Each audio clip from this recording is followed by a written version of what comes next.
Thomas Messenger Brown was the fourth university president of Lehigh University in Bethlehem, Pennsylvania, United States. He was also an analytical chemist and metallurgist. Background: he was born in Philadelphia, Pennsylvania in 1842. He graduated from Central High School in Philadelphia in 1859, and then went on to study medicine at the University of Pennsylvania and graduated in 1862.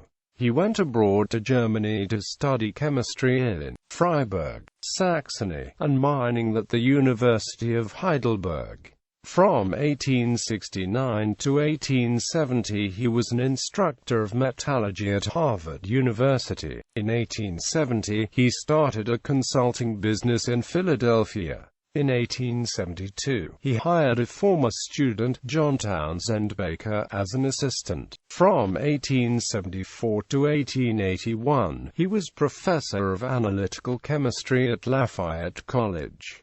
Baker followed him to Lafayette and later would found the J.T. Baker Chemical Co., which merged with Mallinckrodt and was absorbed and spun off of Tyco International as a component company of Covidien. His professional career was interrupted in 1881, when, after the death of his father, he devoted himself to family matters. He restarted his professional work in 1885 by accepting a professorship at the Massachusetts Institute of Technology.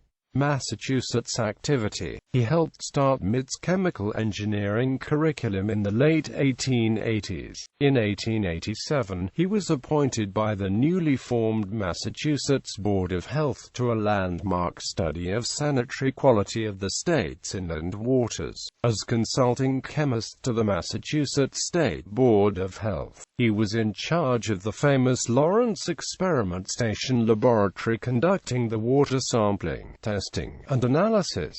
He put to work the environmental chemist and first female graduate of MIT, Ellen Swallow Richards. This research created the famous normal chlorine map of Massachusetts that was the first of its kind and was the template for others. As a result, Massachusetts established the first water quality standards in America, and the first modern sewage treatment plant was created. As a professor, Brown published a number of papers on metallurgy, mostly in Transactions of the American Institute of Mining Engineers. He was a founding member of the institute, and served as its secretary and editor of its Transactions from 1871 till 1884.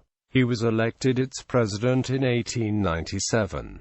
Lehigh presidency. In 1895 he left MIT to become the fourth president of Lehigh University. Lehigh's endowment was predominantly in the stock of the major company of its founder, Ashipaka's Lehigh Valley Railroad. The panic of 1893 crashed the market, brought the country into a depression that lasted years, and nearly brought the university to financial insolvency. Many prominent railroads such as the Northern Pacific Railway, the Union Pacific Railroad and the Atchison, Topeka and Amp Santa Fe Railroad went into bankruptcy, and over 15,000 companies and 500 banks failed. In order to gain new sources of funding, President Brown broke the university's ties with the Episcopal Church in 1897, qualifying the university for aid from the Commonwealth of Pennsylvania. During his term, which started during a major financial crisis, he was able to save Lehigh from bankruptcy, grow enrollment, which had dipped seriously, grow academics, and even have one major building erected. A broad intellectual with interests in various fields, he nonetheless thought the key to Lehigh's success would be the School of Technology. There he sought to broaden and deepen the offerings, increase the quality and quantity of laboratory space, equipment and apparatus,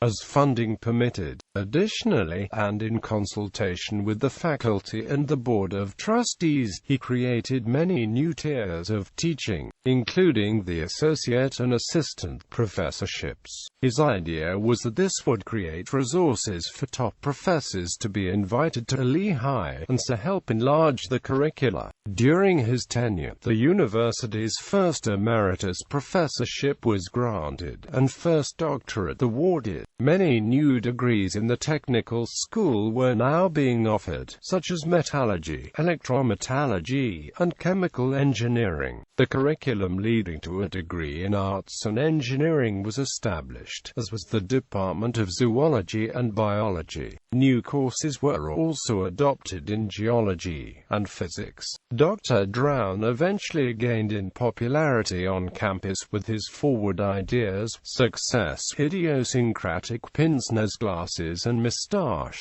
Faculty members eventually came to refer to Dr. Drown as Chief. Unfortunately, T.M. Drown would not live long enough to see all his ideas to fruition, as he passed in office following abdominal surgery, November 16, 1904, effectively ending his term. Williams Hall, a Beaux-Arts-inspired brick structure, was erected to house the growing departments of biology and geology, among other functions. In 1908, Lehigh University opened up Drown Hall, which now houses Lehigh's English department.